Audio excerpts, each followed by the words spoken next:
When I'm thinking about a shelter or thinking about food or feeding, to me, food is life. Food means survival. Food service is important because you want to provide the nutrition that individual needs. We take those stuff for granted. We sit down at the dinner table eating every day, and the food line is open, but if a disaster comes through, the food line store is closed.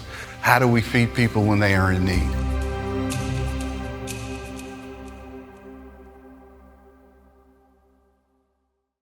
In the emergency management world, we typically say that your job duties are 95% planning and 5% action. So you have to do everything possible to prepare for disasters when the sky is blue and the rain is not falling. Once the weather gets bad, things start happening, your phones ring off the hook, you're going to be very busy, so you're better to prepare in advance. It's highly important for a local jurisdiction to know every partner in their community, especially those who would work in a shelter, because everyone has a role. When you conduct shelter operations, that is not just a one agency event. It takes relationships, it takes partners, it takes the whole community in a sense. So you need to be able to know who is your local district representative, who can help with food inspections, who might be able to provide volunteers. And you have to plan that ahead of time to make it work.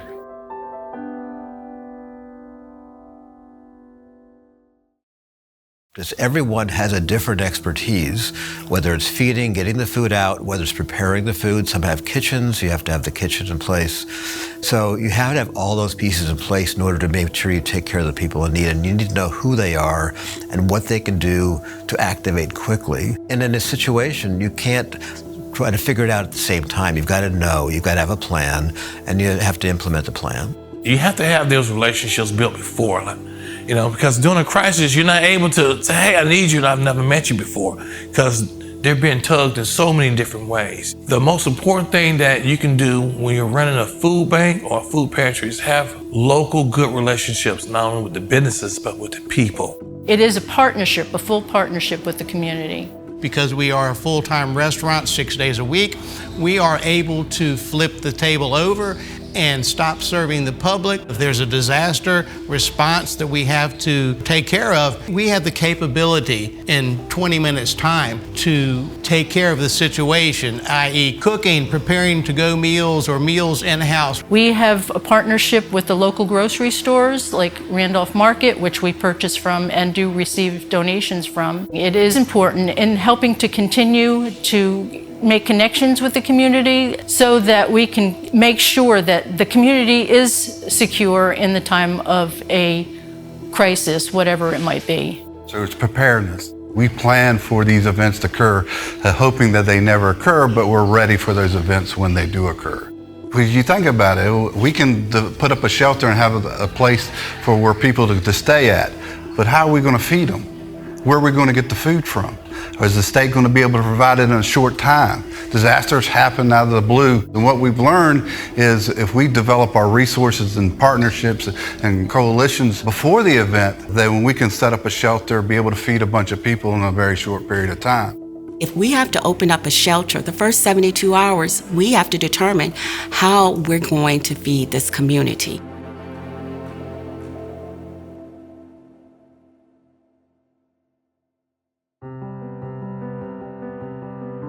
It depends on the situation. Every situation is different. And sometimes you're just giving out food out the back of the truck until you can really sit up. So passing out cases of water, whatever you need, but you have to react initially.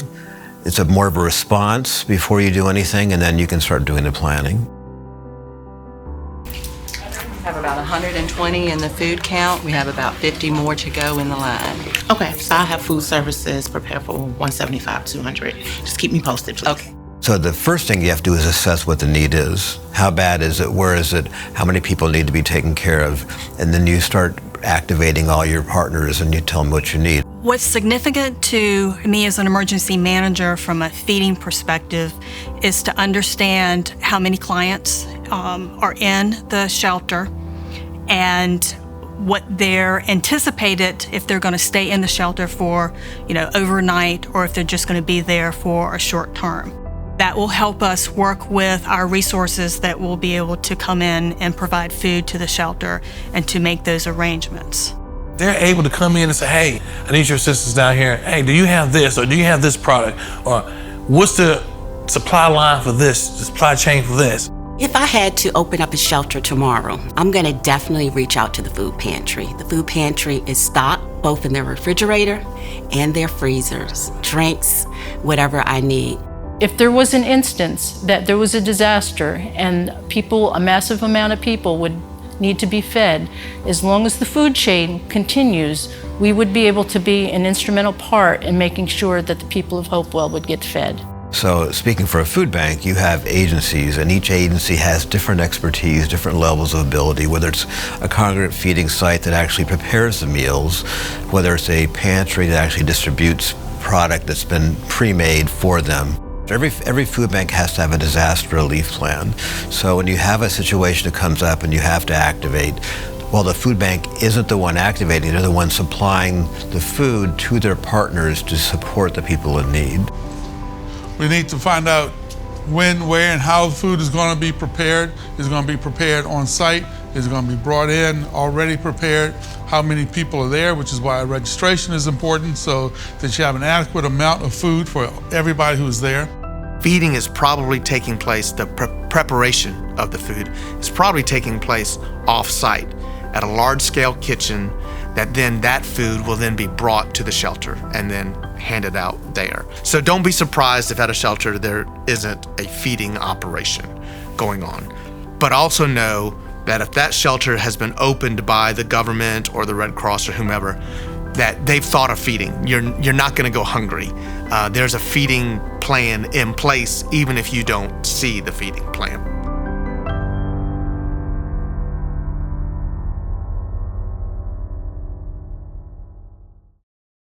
When we're out in a disaster situation, we'll have a freezer truck, we'll have a refrigerated truck, and what we call a dry box, which is not refrigerated at all. That's where the canned goods go, that's where the the clamshells go, the cutlery is in there, and all of the supplies that we need. Meals are usually an 8-ounce entree, 6-ounce vegetable, 6 ounces of fruit or pudding or something like that. So the first thing is really assessing how bad the need is, where it is. I've seen some disasters where you can't even get to there because it's hard to get to. Those are more difficult than anything else. But if you can actually see it and get out there and get out in the field and actually assess the situation, you can identify where you're going to set up and who you're going to reach out to and what you really need to, as far as to ask for, as far as the food, the supply, the equipment to prepare it, refrigeration, all of that needs to be put and thought about once you find out what the situation really is. So when that plan is put into place, there are many partners that come into play. There are some who provide the funding. There are some who then provide the product. There are some, like our organization, that provides the actual cooking equipment and the volunteers. Even the schools have food in the schools that is also possibly available to us, and we may also need their assistance in preparing meals. We partner with the school and the cafeteria staff because they really don't want us in their kitchen messing around, and we don't necessarily want to be in there either. So we all work together because it's a disaster, and those of us that have done it many, many years, there isn't anything unexpected anymore. So you go into it with a plan that if this happens, this is what we do, and if this happens, that's what we do.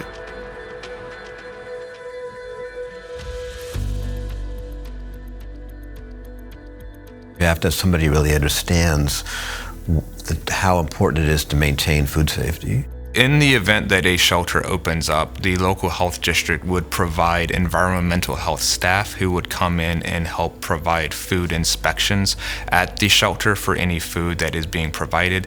We bake a lot and we have a lot of stuff, and since the lights are out, we would like to share it with everybody. Could you all use that? Not at this time, ma'am, because we're not allowed to take any outside food at the shelter. You have to have food from safe sources and approved sources. You can't have family members cooking food or friends and then bringing it in. it's not an acceptable source of food. But the role of an environmental health specialist is to educate. So we want to educate to prevent public health issues. So we just want to make sure that food is served safely, it's coming from a safe source, and that no one gets sick. Our role to come into the shelter will be to educate the shelter manager to make sure that once they receive the food, it's received at the proper temperature. They are able to allow the other workers, so they can delegate work to those workers. And from the time it comes in, that is safely stored, is ate, and is gone. So we just want to make sure that no one gets sick at the shelter. The other roles for the environmental health specialist can be anything from flow, traffic flow, setting up, cleaning up. So we have multiple hats that we will wear in the shelter.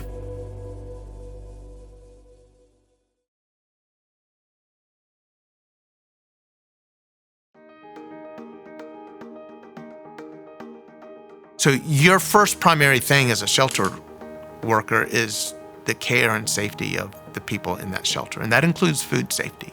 So knowing where the food came from and knowing that it's coming from the right place and how to serve it and serve it properly is key to providing that level of comfort and that level of security for those that are staying there. So whoever's working in the shelter and that food leader receives the food. They ensure that the food came from a proper source. They are checking the temperature to make sure it's received properly, and they have the proper equipment to hold the food when it arrives. You will document your temperatures on a temperature log from the time it comes in. When it is hot holding, it needs to be 135 degrees or above. It cannot drop within that 4-hour period, or you have to make a decision on what to do. And we have to abide by the local health registration regulations. We have a little form that we use that we stick right here. It has the date, has the time, has the item, and the temperature. The rule for cold foods is actually between 4 and 6 hours. So you can maintain the temperature at 41 degrees or below. So we will use the temperature logs to make sure that the food has arrived at 41 degrees, and then we will make sure we have the proper equipment in order to maintain that temperature at 41 or below. And so when you don't do those properly, that's where the foodborne illness can come in. You also could have toxins, meaning it could come from the source of the food or someone tampered with the food. So then you want to have someone there to keep an eye out on the food. And so we kind of call that food security. So we just have someone monitoring and making sure that everything is safe around the food. We have 4 hours to save the food, whether that is to reheat it and save it or to toss it. So that's the 4-hour rule. So that we can prevent foodborne illness. So we can prevent E. coli, Shigella, Salmonella, norovirus, and any additional foodborne illnesses. Success when we think of mass feeding in a shelter from a public health standpoint means the safety, the health of the residents consuming the food, and no foodborne diseases being spread in that shelter.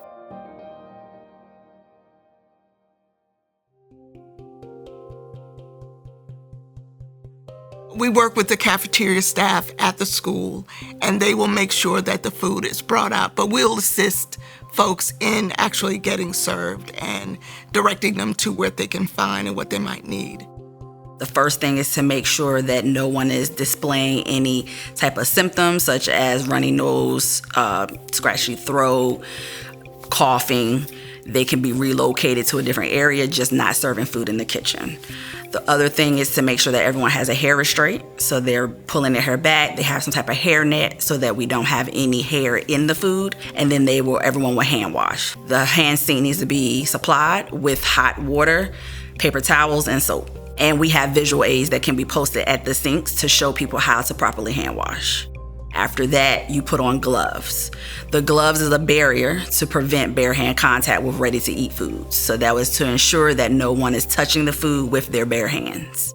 Instead of putting everything out at one time, you try to limit how much you put out, because so many people touch a lot and they don't necessarily wash their hands. It just, when they take them, it limits how many they're touching, especially if they have a cold or, their kids are sick or, and it just limits how many the germs are being transferred. You have hand sanitizer there, and some people will use it and some won't. And not everybody's vaccinated now. So you have that other concern. And if you have people in a shelter or picking up food, you have to worry about that. So there's multiple things that we worry about when people come together that we don't necessarily worry about if they're not in a congregated area. You never let the clients serve themselves. It's not a buffet. You always serve the clients yourself. And you put them in containers and close them up, and then they can take them wherever they choose to eat. Now this is a Cambro. This is what the Red Cross furnishes us to put the food in. But that's a clamshell. Okay. That folds over. That's what we serve that's what the Red Cross serves the to-go meals to.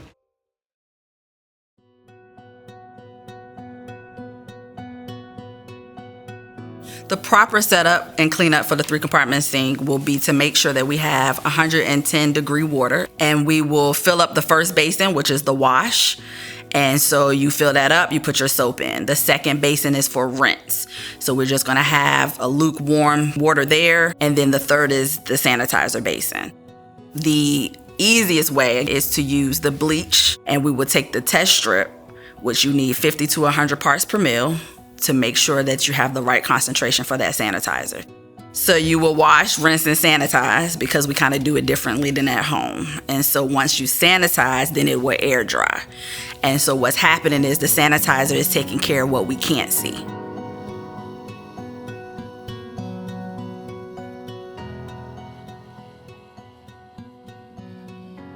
We're going to have to work with the vendors, because most people have different needs and desires when it comes to eating.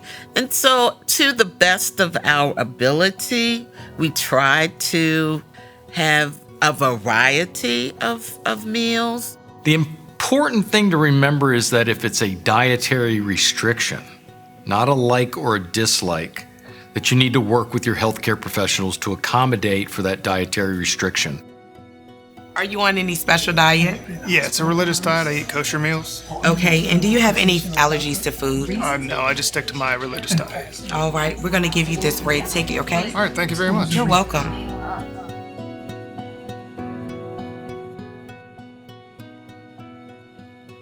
So one of the things that the unit leader should ensure is that the food is labeled properly, so that we know A, what is being served, B, if the client asks what it is, if they do have an allergen, then we are aware of what that food is and the ingredients that it entails.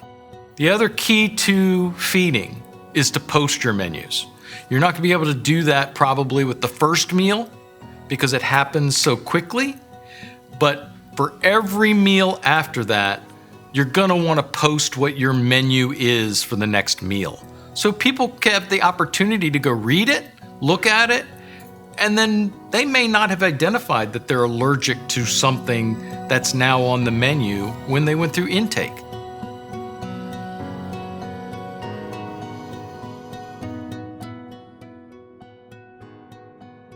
It can be challenging sometimes in people wanting what they want. And people do want what they want. Having a hot meal, having snacks is certainly important. We are serving hundreds of people, and that everyone has their own needs, and we're trying to accommodate every single person. Just remember to keep calm and remind people that they are just as important as the next person, but we need to be able to handle everyone here. Residents come in, they'll come up this way. One of you will be the one that's here, and you'll take their plate, you'll greet them. You know, they've had a rough experience. Nobody ever comes to a shelter because, hey, I have nothing to do today. So just keep that in mind. To prepare the staff, you may want to have the conversation that, okay, today our patients may be tested. Emotions may run high because people are scared. People are frustrated. Some people may be angry. But for as much as possible, let's just try to do the best we can to provide the services that they need, to ensure them that this is going to be okay, that we're here to help you through this crisis, through this process, and that we're just not here today, but we're also going to be open tomorrow to help you if you have any additional concerns regarding how you're going to feed your family. When we're feeding them, when you talk to the people and they're like, I've had my home for 30 years and now it's gone. It makes you want to cry because you've never felt that. And we want to help them as much as we can, but we can only do so much. Food is love, and food is something that we tend to, Thanksgiving, everybody gets around food, and Christmas is around food. It's the same kind of thing in a shelter. There is an element of comfort in having the right foods there and being able to serve people and being able to receive something that is nourishing and good for them. When you're having people gather and they're eating, you get the personal conversations, you get the laughter, you get the love. People are so appreciative of the food that you serve them. And when you hand a mother 4 meals for her children and she starts crying, and you're in the right place and you're doing the right thing. Helping them get more food to people in need and reach them everywhere. That's what motivates me. That's why I continue to do this. That's why I'll continue to do it as long as I can, because we can make a difference. There's a lot of people out there that need our support, our help, and everybody just needs a little guidance as far as how to do it differently and do it better. And the more I can do that, the more people I can help. That's what keeps me going. You ever had something tug at your heart? That's what this does. It tugs at you. You see the hopefulness that you give them when you're giving these foods out. It's everything. Do what you've been called to do and just continue to feed people. Everything we do is towards the goal of trying to make the community whole again after a disaster. We're never going to make them complete, but the more complete we can make them, the better. My job is the best job in the world. I have the opportunity to make sure that when people are having their worst day, that I can be a part of the process to give them some sort of normalcy. It's okay to be nervous. It's okay to be unsure. You have had mock training, and you're the subject matter expert right now. Sometimes individuals don't know what you should say or what you should do. And so if you make a mistake, it's okay. We can fix it. We'll just take it as an opportunity and move on and just keep doing whatever it is that we need to do. We're in here together, and we're going to do this together.